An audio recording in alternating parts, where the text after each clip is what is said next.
న స్త్రీ పుమాన్నో తవ సత్యదేహం వ్యోమైవ లోకేశ్వరి కల్పనీయం. పరమేశ్వరి తత్వాన్ని వర్ణిస్తూ, అమ్మా నీవు స్త్రీవి కావు, పురుషుడవు కావు, చిద్గణ దేహం నీది అన్నారు ఋషులు, ఋషివర్యులు.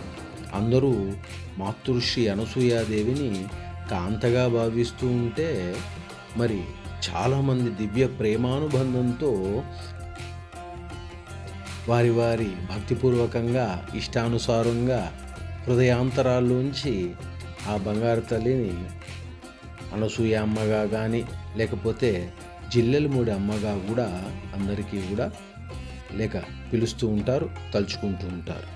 ఈరోజు మన జయనామగుణ సంకీర్తన భక్త బృందానికి, యావత్ మంది దత్తభక్తులకి, దైవ భక్తులకి, మరి పరిపూర్ణంగా ఆ బంగారు తల్లి అమ్మ భక్తులందరికీ కూడా కొంచెం మన జయనామగుణ సంకీర్తన కుటుంబము అక్కడికి ఆ అమ్మ అనుగ్రహంతో జిల్లెలమూడి వెళ్ళి అక్కడ అమ్మ తిరిగాడినటువంటి స్థానాలని చూసి అమ్మని దర్శనం చేసుకుని అక్కడ నామగుణ సంకీర్తన చేసుకునే అవకాశము మన అమ్మ జిల్లెలమూడమ్మ కలిగించింది.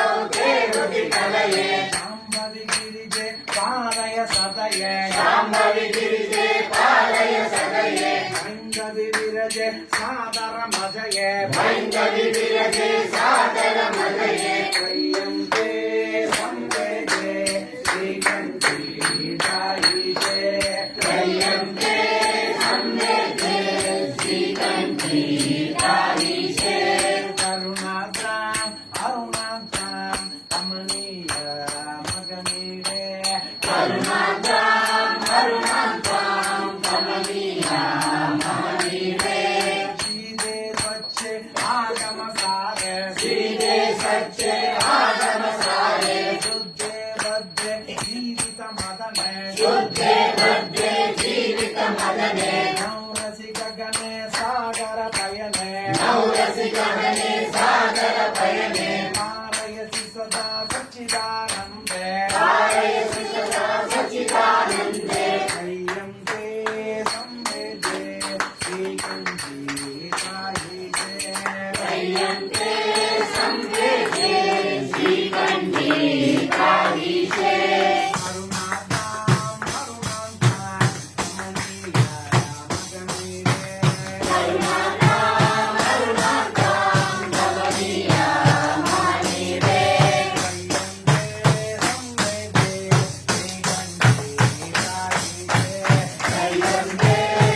అయితే అమ్మకు సంబంధించి ఎన్నో గ్రంథాలు వచ్చాయి, వస్తూ ఉన్నాయి.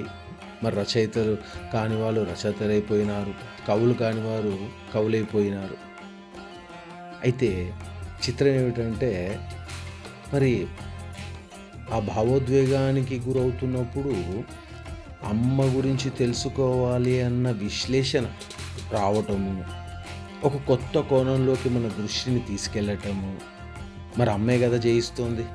అందుకని అందరికీ కూడా ఆ సౌభాగ్యం, ఆ భాగ్యం, అదృష్టం, అనుగ్రహము కలగాలని ఒక చిన్న సమస్త గురుమండలి యొక్క అనుగ్రహంతో మన అవతార పురుషులైన గణపతి సచ్చిదానంద స్వామీజీ వారి దివ్య కరుణ ఆశీస్సులతో విశ్వమండలి నుంచి వచ్చిన ప్రేరణకు సుగంధ సుమాలే ఈ సత్సంగము. ఆ దయామణి, ఆ బంగారు తల్లి జిల్లేలముడిలో అందరిల్లు అని ఒక అన్నపూర్ణ ఆలయం కూడా మనకందరికీ ఇచ్చింది. ఇక అమ్మ దగ్గరికి ఎవరు వెళ్ళినా సరే రాత్రి 11కి 12కి వెళ్ళినా మనకి పొంగిపోయే ఆప్యాయతతో వాత్సల్యంతో మరి భోజన సముదాయాన్ని ఏర్పరుస్తారు ఈరోజు కూడా. అందుకే కదా అమ్మను జయహో మాతా శ్రీ అనసూయ రాజరాజేశ్వరి శ్రీ పరాత్పరి అని చెప్పుకుంటూ ఉంటాము. ఇక అమ్మ ఎప్పుడు అన్నదానం కాదు నాన్న, అది తల్లి ధర్మం అని చెప్తూ ఉండేదిట. నా ధర్మం నేను నెరవేరుస్తున్నాను. లేని తల్లి భిక్షమెత్తుకునైనా బిడ్డల పొట్ట నింపుతుంది. అలాగే పుణ్యము అది వస్తున్నాను అలా చేయడం కాదు నాన్న, మీరు మీ పిల్లలకి అన్నం ఎలా పెడుతున్నారో ఇది అంతే అనేదిట అమ్మ. ఆ అమ్మ దయ వల్ల ఈ సత్సంగంలో ప్రతి మాట కూడా మన కళ్ళ ముందు జరుగుతున్నట్లుగానే భావించి దర్శనం చేసుకోవాలి అన్న తాపత్రయంతో మనం అక్కడ నామగుణ సంకీర్తన చేసిందంతా కూడా అమ్మ ప్రాంగణంలో అమ్మకి దగ్గరగా చేసిన ఆ భజన మీరందరూ కూడా వింటారు అని మనస్ఫూర్తిగా ఆశిస్తూ జయ గురుదత్త, శ్రీ గురుదత్త.